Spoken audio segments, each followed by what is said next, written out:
Bonjour à tous et bienvenue sur la chaîne YouTube de Figurine Collector. Aujourd'hui, je vous propose de partir du côté de la licence Jujutsu Kaisen, qui est un manga qui a été adapté en animé et qui connaît aujourd'hui un franc succès.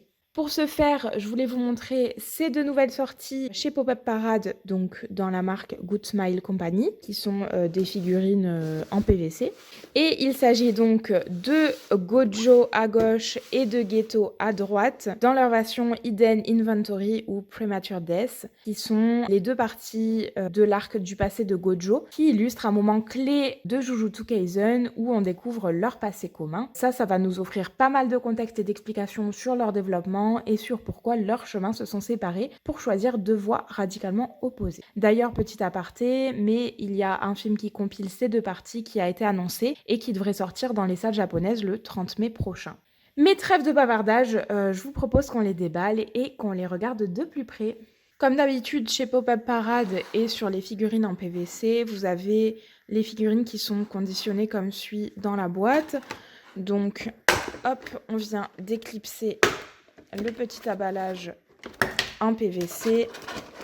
Et on a donc notre figurine, voilà, dans un petit plastique, qui est fourni également avec un petit socle pour la faire tenir. Une fois montée sur leur socle, voilà ce que ça donne, donc rien de très compliqué, hein. Vraiment je les ai mis super facilement. En plus c'est du PVC, donc si jamais vous avez les petites tiges qui rentrent pas du premier coup, vous avez juste à jouer un petit peu et ça rentre parfaitement, mais enfin perso j'ai même pas eu besoin de ça. Donc je vous propose qu'on prenne tout de suite les mesures. On commence par Gojo qui atteint les 20 cm et demi de hauteur, socle compris. De toute façon il ne peut pas tenir sans le socle. On va regarder la largeur donc au niveau du socle puisqu'il n'y a rien qui dépasse. Et on atteint les 6 cm et demi.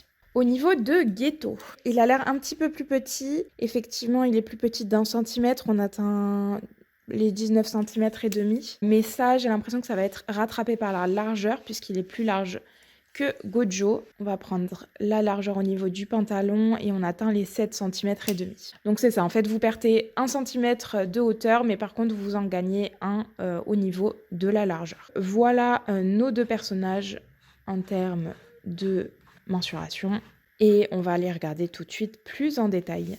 On commence par Gojo qui se tient debout dans une posture un peu nonchalante, un peu désinvolte, donc qui se prête très très bien au personnage. Donc vous voyez les jambes un peu croisées, un joli pli au niveau du pantalon, la main dans la poche et les deux doigts levés au niveau de la main, donc dans une position qui est très caractéristique du personnage, bien que les doigts ne soient pas croisés. Et donc, on va retrouver son visage avec des lunettes noires. C'était avant qu'il mette son bandeau. Voilà, hein, je rappelle, c'est dans le passé de Gojo, au moment où Geto et lui étaient encore meilleurs amis et étudiants. Je vous montre un petit peu la coiffure. Pas grand chose à dire hein, sur cette figurine. C'est une figurine en PVC, assez simple, hein, conformément aux autres pop-up. Des jolis plis au niveau des vêtements. Pas d'ombrage sur ces figurines-là. Voilà. Une position qui est quand même assez chouette, hein, qui est fixe, pas très dynamique, mais qui représente très très bien le personnage. Il n'est pas juste debout avec les bras le long du corps. Je trouve que ça illustre très bien le caractère de ce personnage.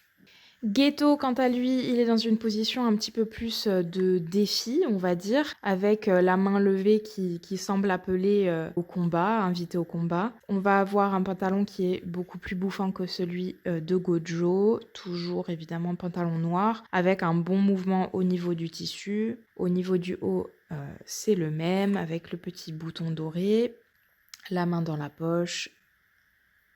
Je vous approche le visage pour que vous puissiez voir l'expression.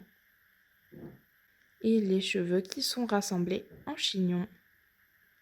Voilà pour ces figurines, donc assez simples, hein, conformément à ce qu'on a l'habitude de voir dans les figurines Pop-Up Parade. Des figurines qui sont simples, pas ombrées, avec des poses pareil assez simples, mais qui sont quand même personnalisées pour chaque personnage. On reconnaît bien l'essence des personnages. C'est des figurines qui sont efficaces, hein, qui sont super accessible et assez sympa. Voilà pour cette petite vidéo review, j'espère qu'elle vous aura plu. N'hésitez pas à continuer la vidéo si vous voulez les voir sur la base rotative, pour les voir un petit peu sous toutes les coutures. Moi, je vais vous laisser là. Si jamais vous êtes intéressé pour commander ces figurines, vous trouverez le lien pour le faire dans la description.